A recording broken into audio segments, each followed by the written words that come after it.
पूजा खेडकरांचा महाराष्ट्रातील प्रशिक्षण कार्यक्रम स्थगित, पुन्हा मसुरी अकादमीत हजर राहण्याचे आदेश. दिव्यांग आणि ओबीसी प्रमाणपत्राची होणार तपासणी, तर चौकशीतून सत्य बाहेर येईल, पूजा खेडकरांची प्रतिक्रिया. विधानसभेला नवाब मलिक अपक्ष लढणार, झी 24 तासला खात्रीलायक सूत्रांची माहिती. भाजपच्या विरोधामुळे मलिकांच्या अपक्ष निवडणूक लढवण्याच्या हालचाली.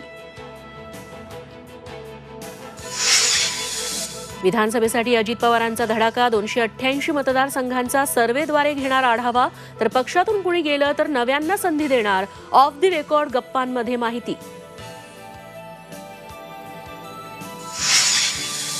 सुनेत्रा पवार तासभर बारामतीतल्या मोदी बागेत. शरद पवार सुप्रिया सुळेंशी चर्चा झाली का? चर्चांना उधाण.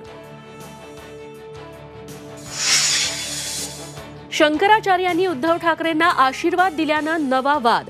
ठाकरेंनी हिंदू समाजाला धोका दिला, महंत नारायणगिरींचं वक्तव्य. तर शंकराचार्यांनाही खोटं ठरवणार का? संजय राऊतांचा सवाल.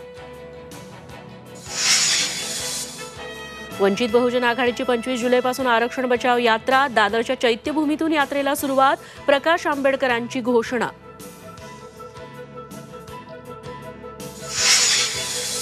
आणि आषाढी एकादशीच्या निमित्तानं पंढरपुरात लाखो भाविक दाखल. पांडुरंगाच्या भेटीसाठी माऊलींची आणि तुकारामांची पालखीही पंढरपुरात. चंद्रभागेच्या पवित्र स्नानासाठी वारकऱ्यांची मोठी गर्दी.